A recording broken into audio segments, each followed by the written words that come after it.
It's been quite a year for the small caps, and I want to bring in Nick Santiago now to talk about it. Nick is founder and chief market strategist at InTheMoneyStocks. Nick, the last time you were here, we talked about the Russell 2000 index. Do you believe that there is more room to run, and are these the stocks to watch in 2021?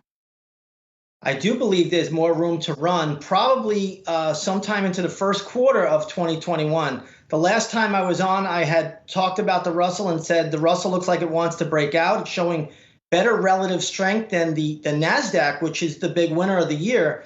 And the Russell took off to the upside. And I do think it's probably going to trade north of 1900 now. So the Russell's looking very, very good. That represents small cap companies in the United States. And when the small caps move, that's the market's way of talking to us. Okay, then what's the market telegraphing us when they do buy up the small caps the way they are? Well, the market's telling you that there's more room to the upside. In the past, it really has been just the big NASDAQ names that were moving the market, the Googles, the Amazons, the Apples. If you notice, Apple's not making new highs anymore. Now it's the Russell 2000 that seems to be making a new high every single trading day. The negative is when you get to 2021 and sometime in that first quarter, if the Russell starts to die out, that's going to tell us 2021 could be very problematic. But right now, there's no problems. I think there's more upside to go, probably into the early part of the holidays, maybe into at least into the new year. Do you think that those small caps are getting a little too frothy right now? And how do valuations look? I mean, if somebody wants to get into that space now, have they in essence missed the boat?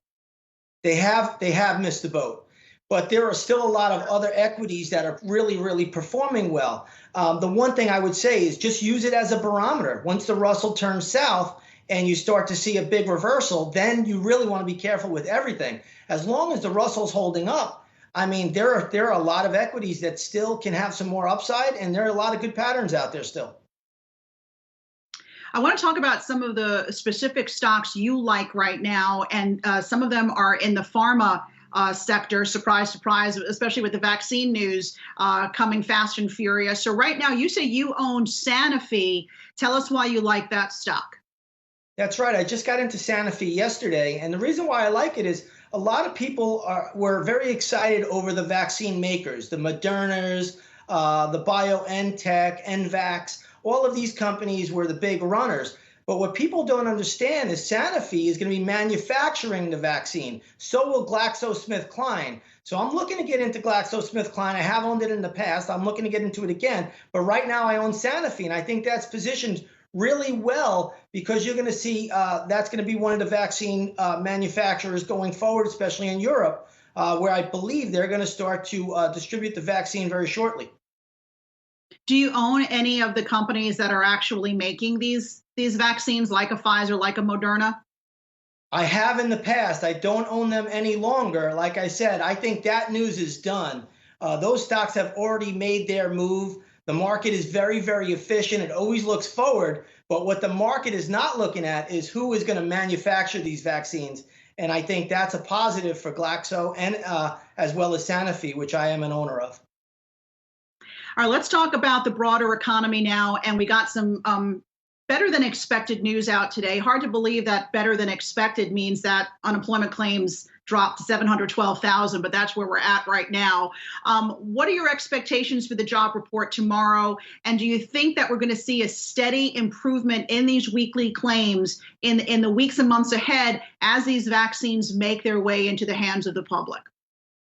Yeah, I think tomorrow you're going to have a pretty good job report. The reason why I think you will is just simply because of seasonality. You have the holiday upon us. There's a lot of hiring for that.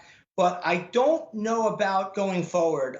When we look out into January, February, you have a lot of lockdowns that are taking place right now. A lot of businesses are being forced to shut down. So that could hurt the job number going forward. But I do think we're going to get a pretty good job report tomorrow. ADP came out on Wednesday, the ADP report.